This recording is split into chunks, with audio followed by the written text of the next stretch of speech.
Welcome into the Or Hughes Podcast. It's a Bay Area sports podcast. I'm your host, Joe Hughes, alongside my brother, Eric Hughes. And Rick, the A's coming out of the All-Star break with some excitement. You know, we still are seeing a team that struggled this season with a bad record, but it's something we've been waiting for a couple of years, and we're getting to see it now this week.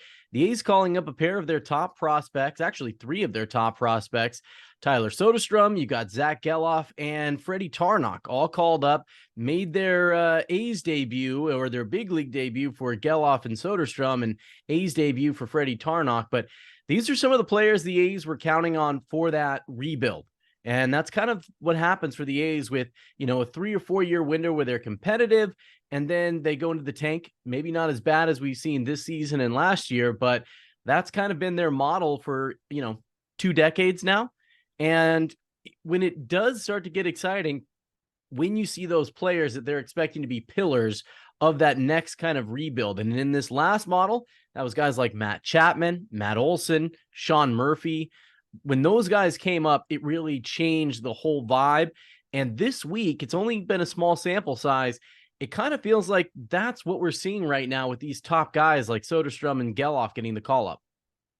Yeah, and it's great to see them. I was thinking a lot about last week when you said you were really excited for this kind of draft class and more excited than you were for the last group coming up and all that group you just mentioned. And I had been thinking about that pretty much since we talked about it last time, and I was kind of in and out. And I remember when Olson came up, I wasn't a really big fan. I know he was playing in the outfield sometimes, but I just really didn't like his body language. I know I was going to games more because I had like one of the passes, and now I'm watching it more on TV. So I didn't get to really see what he was doing in the dugout and things like that. But I just didn't like his body language when he came up, and obviously he turned into Matt Olson and a guy we all love. Wish we still had. Exactly. And kind of wish we had been building the franchise around. So that's something that I've been thinking about. I was always a big Chapman fan. And so to hear that you're more excited about these guys, it's got me kind of excited to see what's going on. I don't like to follow the prospects and this and that. I'm not an Aviators fan. I'm following the guys that are in the green and gold, and I know they're part of the system, but I can't get that deep, or I choose not to. And so I am excited to see these guys. And so we'll see what happens here. I know they both got kind of close to going yard on their first their debut game there. So I think it was kind of cool for Gelof that it actually didn't go out and the ball came back. So he got to keep that and, still got a nice little knock there. Yeah, and I think what's going to be fun with watching these guys is they've come up in the system together. Gelof and Soderstrom are both A's draft picks, and just like Chapman and Olson were both A's draft picks, they've come up together rooting for themselves. And kind of the news broke when Zack Gelof posted a picture of him and Tyler Soderstram arm over arm and just enjoying, coming up together and having this experience together, knowing how highly touted they are. And I heard Vince Cotroneo talking about it on the television broadcast. I think it was on Saturday, that it mimics Chapman and Olson even in their personality. Like Matt Chapman was a little bit more outgoing and he would talk a little bit more. Matt Olson was kind of more go about his business and not as much engaging and, being as outgoing. And you see that a little bit. Zack Gelof has kind of that it factor for a guy that has a lot of talent, because we see some guys around the big leagues that have a lot of talent and it's obvious, but they don't instill as much confidence in their teammates as they just kind of have that quiet confidence. I want to go out there and do it. And then you and I know from being on teams, even through, the high school level, it's a difference maker when you have a really talented player that also has that kind of gregarious personality that kind of draws people in and they want to be around them. They want to believe in them and they want to see that guy get to the plate. They want to move, they want to move the lineup along. And I think that Zack Gelof brings that kind of intangible quality besides his skills on the baseball team. And it's translated because there's a different energy and a different vibe going around in that A's dugout when you're watching these games, even in a small sample size. There's like, a palpable energy that you can see from some of these guys that have been in those trenches for how bad this season has been. Yeah, I guess the cloud that kind of hangs over this excitement is the Las Vegas and all that kind of stuff, right? And so that is kind of the thing about, and look at Matt Olson, right? Like, he's no longer with the A's, and I'm constantly seeing A's or Olsen highlights for the Braves, and he's just crushing it over there, right? And so there is that kind of like historic, like, okay, great, they're going to get good and go somewhere else. Just like we were saying for the All-Star game, where you still get a little invested going, well, that's our guy, right? And so the little cloud that's kind of hanging over and kind of raining on this parade of excitement for a fan, I think, is still that Las Vegas move of like, great, these are the new guys that are going to go somewhere else. And right now it feels like that somewhere else is Las Vegas. I know A's fans seem to be split between like, I'm not going to believe it until the shovels are in the ground, and split between they got the money in Vegas. So it's a done deal. It's a matter of time. So I think that kind of clouds it a little bit. It's the same thing that we've talked about before. If the deal gets done in Oakland, then we're all like bought back in, so excited, and just like, yes, let's get some Gelof jerseys. Let's get some Soderstram jerseys going. Hopefully we'll have a giveaway day, and more than the first like 200 people will get it. So, Well, let's be honest. I mean, if you're still watching or caring about A's baseball this deep into the season, you're a fan. And so even with that Vegas stuff looming, if you're still paying attention, you're still going to be excited about Tyler Soderstram and Zack Gelof, because even before that Vegas cloud that you're talking about rolled in to kind of, add a little bit more to one of the worst seasons we've ever seen in Oakland, these are guys you've been hearing about. They drafted them a few years ago, and you've heard about the power potential of Tyler Soderstram coming up through the minor league system as one of these guys that could be a star, not just a good player, a star. We talked about it a couple weeks ago with the idea that each team gets an all-star now, right? And so not every person that makes the all-star team is maybe necessarily deserving of that all-star spot because of the season that they're having. The last group of players the A's had were all deserving all-stars. You had when Matt Chapman or Matt Olson or Sean Murphy made the all-star team, or Chris Bassett, it's because they were at that star level. And you're waiting for that next tier of guys. And some of those prospects that come up, they're not going to be stars. They're going to be solid players, maybe. And you look at some of the guys that the A's had, whether it was an Estuary Ruiz or a Ryan Noda, exciting players, great skill sets, but are they going to make me reach that star potential? Maybe Ruiz. But these guys are the next tier up. And I think that there is something for when you have that kind of player to be excited about, especially when they're going to be in your jersey. And, as an A's fan, you're right. You do get conditioned to watching these guys come up and then leave for that bigger pond, like you're talking about with Matt Olson or Sean Murphy. But you also get to watch some of their best baseball sometimes. Like Eric Chavez, his best baseball was with a member of the Oakland A's. And you never got to see it better. You never got to see Miguel Tejada play better. You never got to see, Jason Giambi play better than what he did when those years happen. And so sometimes those guys leave and they sign those big deals, and it's not their best baseball because it happened earlier. It's not the case right now with Matt Olson or Sean Murphy because we're seeing their best baseball right now. But that is sometimes the case. And, maybe it's going to be that we get to watch Tyler Soderstram at least for another year in Oakland, and we're going to see maybe his best baseball. So I guess my concern, because this season has been full of concerns, but my concern would go to their confidence, right? Because that's something that we've talked about, and we talked about with Brent Rooker and just guys in general playing baseball. When the confidence is there, it looks like a big old volleyball coming in to the plate. And when the confidence is not there, it looks like it's a little golf ball coming in that you're trying to hit. And so the up and down of bringing those guys in is that, hey, what do you got to lose, right? Like the season, we're not going to lose anything here. But what you could you're going to lose a lot here. You're going to lose a lot. yeah. But it's like, yeah, the potential is you could lose their confidence, right? And that they come up and then they go, hey, I had my shot and I just couldn't make it at this level.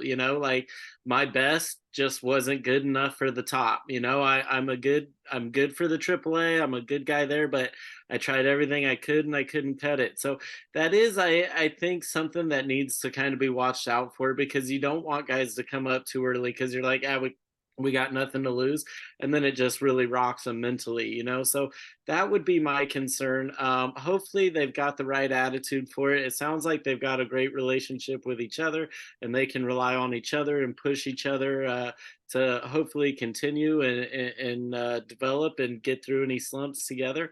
But we do know confidence is a key in this game. So that is something that I worry about, especially with so many young guys going out there, because you look at it, it was a really good game, that first game of the Twin series, and then you lose in the ninth, and so then it goes back to, what does that clubhouse look like, and I know you've mentioned that these guys bring a lot, and there's a energy there, right? But I just kind of worry about those things, for this team, because I know it just has been a tough year. No, I mean, and it's a legitimate concern. I think the A's aren't bringing these guys up with an idea that, hey, you're just going to run out there, we're going to let you lose that confidence. But I think what you watch for is, does a guy look completely overmatched? Does a guy look lost? Does he need more seasoning? And there also is the aspect of, if you're coming up through the minor leagues and you're doing it and you're playing really well at that high level, you start to think like, well, how can I not break through? I'm doing everything on my end. If you're Tyler Soderstram, I've already hit 20 home runs in the minor leagues, and we're not even a full season in. We have the worst record in baseball in Oakland. They can't use me up there. If you're Zack Gelof, the A's have one of the worst offenses in baseball. These guys are producing at the minor league level. So your confidence can start to, run into it a little bit like, hey, I'm doing my job. When am I going to get that promotion? Because these guys are hungry to get to that level. And I think if you're the A's, you do watch to make sure that a guy doesn't get overwhelmed. But remember, some of these guys the A's have brought up before. Matt Chapman was a guy who came up, got sent back down. Matt Olson came up, got sent back down. And some of that is going to be, getting that taste and seeing what it's like, because that's part of that growth, is really experiencing it for the first time and finding out what it's going to take. And then if you go back down, the onus is on those guys to be like, okay, well, now I've seen it. Now I know what I need to work on when I'm here to get back there and perform at that level. So that's going to be part of it. There's going to be struggles for these guys. We saw it with some of the guys that are rookies, like Ruiz and Noda had those adjustment periods. Brent Rooker had a big adjustment period after that huge month and a half. So that's going to be part of watching these young guys come up and have some early success, like we've seen from, Zack Gelof, and Soderstrom had his first hits. Then they're going to struggle because the league's going to say like, okay, well, that guy can handle the inside pitch. Let's see if he can handle the outside pitch. Let's see if he can handle the breaking ball. And that's going to be part of it. But for the A's, at some point, you've got to take that next step in the rebuild. And it's not going to be one of these things where you can just basically build your team in AAA, bring them all up at once and say, hey, we're ready to go. There's going to be some growing pains. And we saw last year with Shea Langoliers getting called up as the A's top prospect at the end of the season to start cutting his teeth and, get a chance to start getting acclimated to the big league level. And, Mason Miller already showed Yeah. this year that, you can mow him down in AAA and come up and mow him down in the big leagues as well. So, if they can handle it, and this team can kind of stick together for a little bit, which, for the A's, that typically doesn't happen. But yeah, there is an exciting core here. When you start thinking about it, you think about how young these guys are.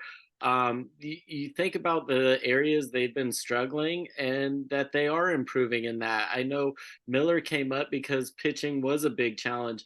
That Twins game, the first one that they lost, they used 7 pitchers in that game, but they didn't give up any walks, at least maybe until the ninth. I don't know if Fuji gave up a walk in the ninth. I can't remember. But I know walks were such a problem. So they are picking up. They are improving in different areas. And like you mentioned, the offense has been struggling. So if these guys can pick it up, I think it could be, I think it's got to be a better second half at least, So I do wonder, what are your predictions for the second half? Is there anything that you can foresee, like maybe the A's not finishing dead last in Major League Baseball? Or I mean, only if the Royals finish worse, that's what I'm thinking. But would you make that prediction based on the changes that you've seen, or do you think it's just not enough or too little too late? I mean, yeah, if we're racing to be the second worst team in baseball, I think it's possible you can get there because the Royals are just as bad. But I think what I'm encouraged for is at the end of each season, these are lost seasons by win-loss record. And you want to make sure that it's not a lost season as far as development goes. Last season felt way more lost, and I had way less optimism about the future of the team after last season than I did coming into this year. Not that I was expecting the A's to be good, and I didn't expect them to be this bad, but you want to make sure that you've established some things. And I think that they have. Like Ryan Noda has established himself as an everyday first baseman. You've got Estuary Ruiz has established himself as that base stealing threat. We got to see a small glimpse of Mason Miller. So, can he stay healthy? That's going to be a question mark, but we've seen that his stuff says that he can be a starting pitcher. We are seeing Freddy Tarnok for the first time. Can he establish himself? Because last year you were hoping that Ken Waldachuk was going to have established himself and be a leader in this rotation. And, he's still working through that process. And JP Sears is another guy that has established himself. You want to see them continue to build on that. Is JJ Bleday going to wind up taking that next step so that he can be an everyday kind of guy? We don't know yet. He's flashed that potential. So I wonder, how much would you say guys have established themselves, or what does it mean that they've established themselves? Because I saw a stat the other day that said in 93 games, they've had 92 different lineups.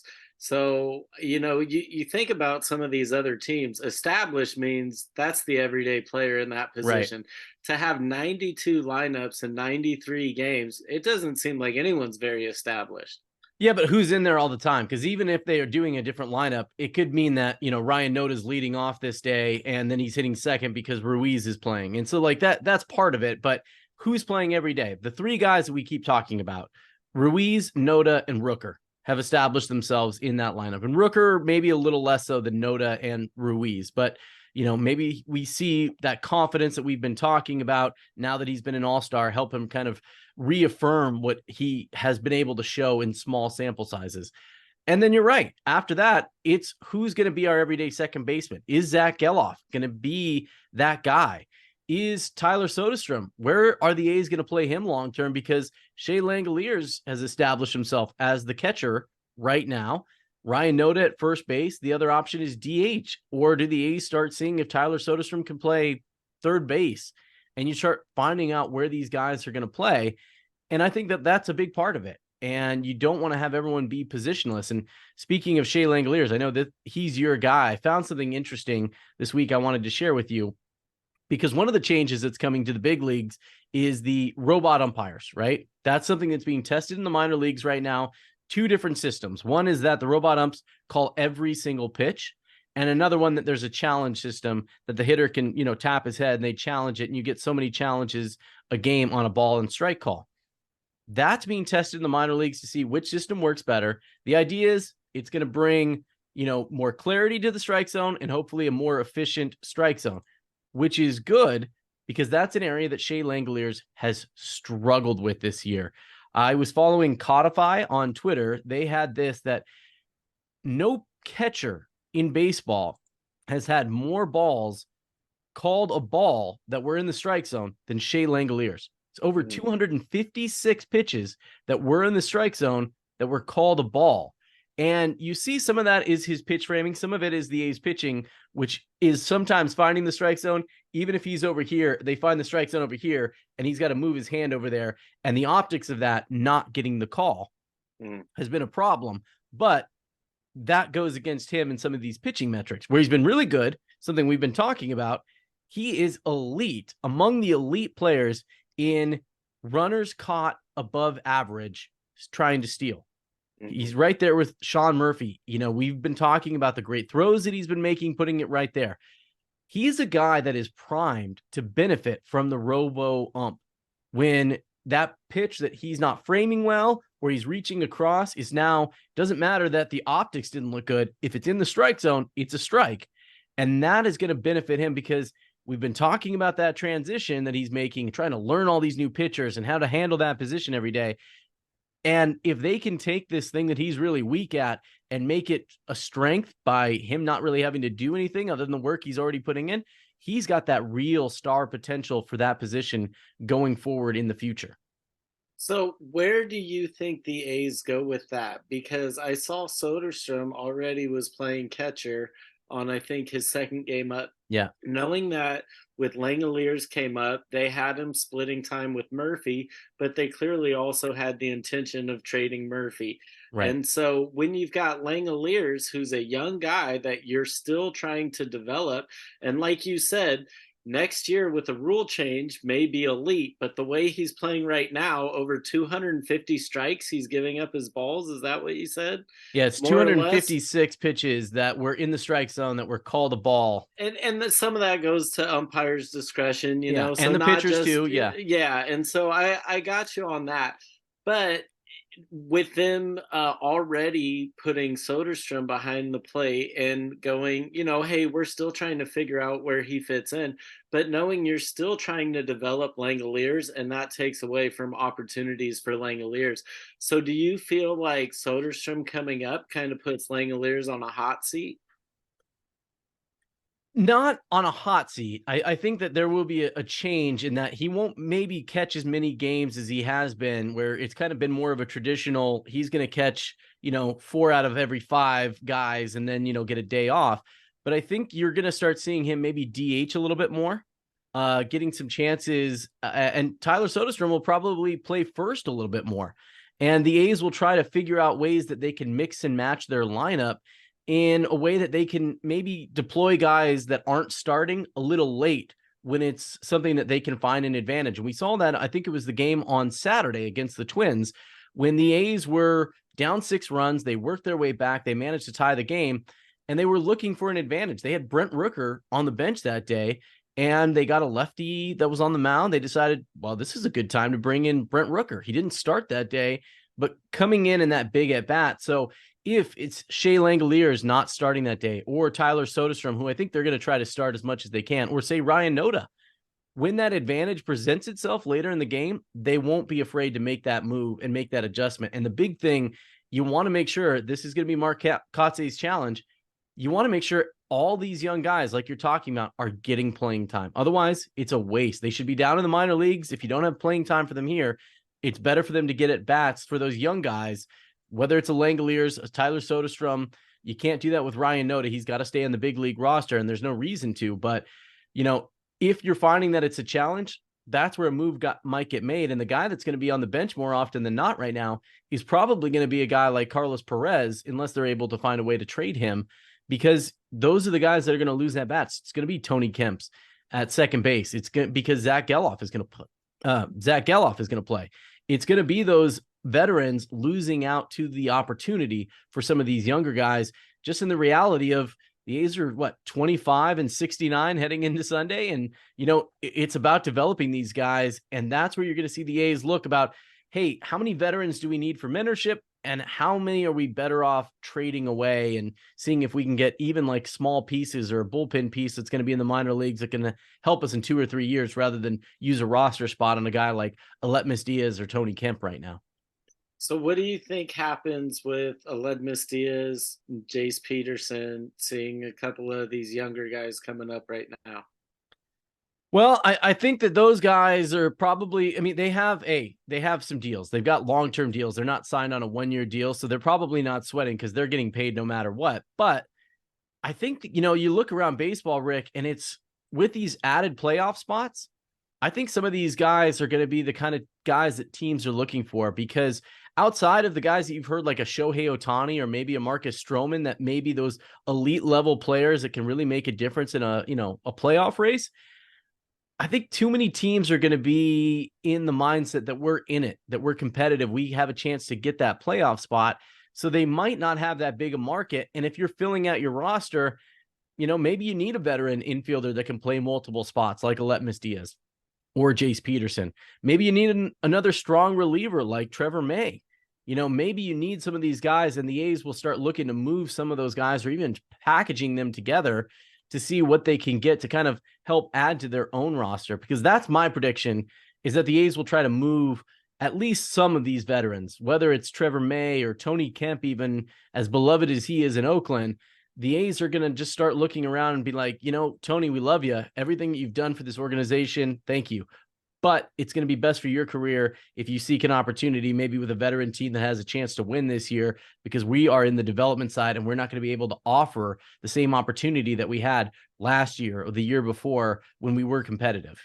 And I think that's going to be the next move.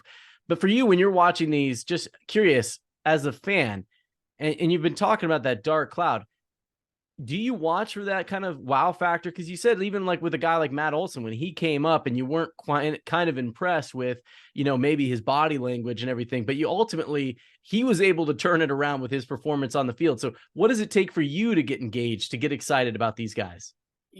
At this point for the A's, it's definitely a game by game, right? And so when you're watching, you're just really hoping to watch the team win. And so I did watch that first game in the Minnesota series. And just a real bummer. And I was when Fuji came on, my wife, just wasn't a big AJ Puck fan, and Fuji is now her new AJ Puck. And when Fuji came on, she got up and she walked out of the room. She was like, "This one's over," and I was like, "No, he's actually he's been pretty good." And so then he had the eighth inning, and he did pretty well. And then they go to the ninth, and they brought him back out, and she was like, "He's only good for one. Why did they bring him back out?" And then that Joey Gallo bomb, like that, it just reminded me of Billy Koch. When you're throwing that fast, all you gotta do is put the bat on it, and that thing is gone. And Fuji does have that awesome velocity. And then Joey Gallo just put that swing on it, and that was goodbye, no doubter, And so I'm not watching for the level of like, hey, a coaching aspect. I want to see the players develop. Like, yeah, you do want to see that. But as a fan who's watching for entertainment, which is something we've said over and over throughout this season, I want to see the team win. Yeah. Like that's the bottom They are line. playing better baseball, though. Like they're losing these games by one run. It's not these games that, remember, we saw earlier this season when it was like 12-0 in the third inning. And it was like, why am I going to watch the rest of this? Like they've lost, I think, of their last like 29, 30 games, 15 of them have been decided by one run, which is a little bit more frustrating, but it's also a little bit better baseball. You're watching them be close and still expecting them to lose these games, but it's better baseball now than what we saw way earlier in the season. You're right, but so many things have just like piled on the top this season that it's not really easy to take the lens like, hey, they're developing, they're doing that, and like logically, yes, that is a great lens to take. They are young players that are developing and they are improving. But as a fan who's watching and who kind of knew this wasn't going to be a good season, who has seen prices increase, who has seen the team, we don't need to keep saying it, all the things that we've seen, and then you're still not winning. It's like, why am I watching? And because that potential, like, yeah, we want to see Gelof, we want to see Soderstram, we want to see this continued development of Ruiz and Noda and Langoliers. Why? So they can go to Las Vegas? I might as well watch the Aviators. And so I know it's part of the organization, but it's like, I'm not here watching Las Vegas baseball. I'm here to watch Oakland A's baseball. That's what I'm watching. That's what's in front of me, trying to focus on the here and now. And the team that I'm watching here and now is losing. And you're right, it is a lot better. But at the end of the day, as a fan, they're losing better. They're losing better. They're not losing as bad, So no, you are seeing that. I am. They're not hopeful. flying. They're still falling with style. I'm somebody who keeps swinging between it's over, I've given up, whatever. I can't get all the way off because like my kids are still like, hey, we want to go to the game. So many people will text me even if like I'm not watching. And so you're still like invested, but it just kind of, I mean, I understand all that. I'm curious because that leads us to a good transition. I don't know if you saw the story in the Chronicle that Oakland Mayor Sheng Thao met with MLB Commissioner Rob Manfred at the All-Star game. First time that those two have talked. And part of the reason for that, The A's had asked the mayor not to talk to the commissioner, to just kind of keep their direct dealing. And that was the plan. She agreed to it. They were doing everything behind closed doors in that what was supposed to be a week-long work session to finalize the Howard Terminal project before the A's announced what was the first of multiple land deals in Las Vegas that blew up the whole thing, when the A's and Dave Kaval blew up the negotiations with the city and led to their switch towards Las Vegas, or their at least public switch to Las Vegas. And we've heard some commissioner comments that were disingenuous at best about Oakland's involvement and the things that they have done to make funds available, the work that they have done on the $12 billion ballpark project that was the A's idea, that the A's brought to the city, and what the city has done. And the way that the commissioner was so callous and kind of dismissing that work as, well, the A's have been trying for 20 years. And it's like, okay, let's contextualize that a little bit. And let's not, pretend that Dave Kaval and John Fisher have been good partners. So she met with the commissioner. She brought, I don't know if you saw the pictures, she had kind of a rolling thing with these huge packets explaining everything that the city has done. It's all available on the Oakland website. And the idea was just simple. It was just, I just wanted to be clear with the commissioner, because I heard some misinformation coming from the commissioner that this is what we've done. And, part of it, definitely a dog and pony show, because, it might not change anything, but she's done her part as the mayor to be like, I just wanted to be clear with you that maybe the information you've gotten from Dave Kaval and John Fisher is not the full picture. Whatever you guys decide to do, you decide to do, but you're going to do it with the knowledge that this is what Oakland's done, and not just from the point of view of two people that are clearly trying to twist this to make it their advantage and rob a community of a team that's been here for decades. No, I mean, fans, they keep trying to pick different metaphors or analogies to kind of describe what things are going on, right? But it's almost like Oakland is the branch of MLB in this area. Imagine if it was all Foot Locker and there was a Foot Locker in Oakland, and they're just terrible. They're treating the customers terrible, so customers aren't really going. Every now and then they do have some good deals, so customers come and then they get rid of the deals. Customers don't come, and now Foot Locker's like, we're getting rid of this one because you guys don't come here anymore. In a little bit you're like, with the commissioner, you just like, I was just attending your branch because that was the local one, right? Like, that's, people aren't like, hey, I'm born in Cleveland and I'm an A's fan, this is your local branch of that business, right? Like, it provides a service. The service is entertainment. It has been really poor entertainment.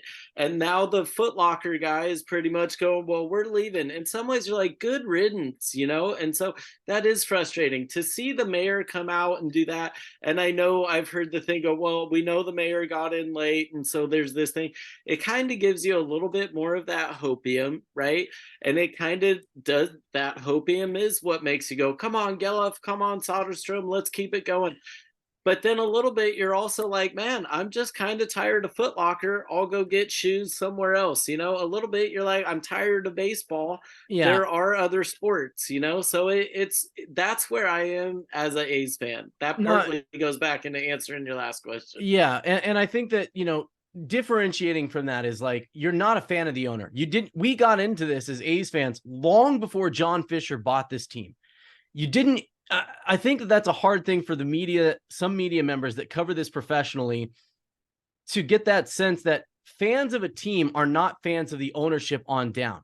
Sometimes that works out. Like if it's the Warriors with Joe Lacob, people have really bought on board because of what he has done as an owner. But long before that guy was the owner, people were Warrior fans. People were A's fans before John Fisher, and they like it their best when they don't have to think about the owner. It's nice to go about your day-to-day and just worry about the team on the field, or go as high as maybe the general manager and the decisions with players. You don't want to think about the business. Like you said, it's entertainment. And when you've reached a level where the ownership and the team president, Dave Kaval, have injected themselves into that day-to-day kind of part of like, well, I'm not a fan of you. I'm a fan of this thing that you bought. And I was a fan of it before you bought it. And so it's, a little bit of a sunk cost, because do I want to throw out 30 plus years of fandom because the guy that owns the team now and may not own them in 5 years is, in charge of things right now. And would I come back if there's a different owner? Because what I like is going to this game and being part of this community. And what's going to happen to that community when we don't have that central drawing figure? Think about it a little bit like having a fantasy football league with your college friends. When you're in college, you don't need that fantasy football group to hold you together. You're doing stuff all together, going to parties, hanging out, doing all that. When you finish college and everybody moves across the country and they've got kids and jobs, you need to have that thing that keeps you close together. So like a fantasy football league can still be that one thing you still do together. And that's what a team can be. It can still be that central drawing thing across generations, keeping fathers and sons and daughters, and moms going to games. And you can talk about it. We talked about with our grandmother when she was in her 90s about being a Detroit Tigers fan. And she could list all the players. She listed where they played and talked about going to games, before we were born. 2006, she was so stoked when the Tigers beat the A's. Yeah, I was so upset. She was so stoked. But like, that's what can happen with this. And so what happens to that community if the A's leave and go? Because you're right. Some people will maybe stay fans when the team goes to Vegas. Some people won't, because that's where the separation is I like this team and I don't care that much. I'd like to not care who the owner is, because I'd like them to just go about, being the person who makes a lot of money. And I don't want to know how much money they make from the organization. As long as they are spending enough that the team can be competitive and enjoyable to watch, I don't want to know that you made this much many millions of dollars for doing nothing but having been born into money and investing it wisely. So going back to fandom, have you started wearing A's hats or any A's gear again? Because I know you were saying like throw away 30 years of fandom. I was looking at all my A's gear, and I haven't really gone back to putting it on.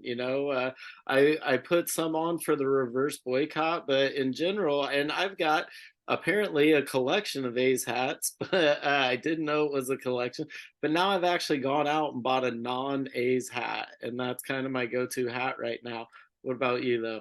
No, I'm looking for like an everyday kind of like non-A's hat. I do have, I've got a lot of A's hats. I got a whole bevy. Like there's a whole shelf right over there. You can see them right there.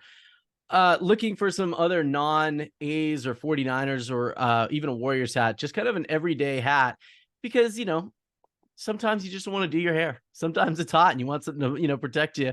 But you're right. No, there is part of me that I'm not wearing A's. Like, it was like if I was a cartoon character, you would have drawn, they wear the same outfit every single day. I would have just been an A's hat and a red beard every single day. And that would have been my cartoon character outlook. And now I'm like, well, all right, I'm going to start putting on more sunscreen, fewer hats. I'm going to wear sunglasses more and not doing the hat as much. But I am looking for like that every day. I'm going to go check out Last Dive Bar. I know they've got some cool stuff. Maybe they have some like the rock and roll like designs or something like that, or even just a Last Dive Bar hat that I can rock and, still keep my association with the community without representing the team. But I think that might be the next place I look. But yeah, that'll be the next thing I'm checking out for. But this has been the Or Hughes Podcast. New episodes every Monday. You can find us on YouTube or wherever you get your podcast. Follow us on social media. You can find us at Or Hughes on Twitter. You can also find me at Vegas Joe Hughes, and we'll talk again next week.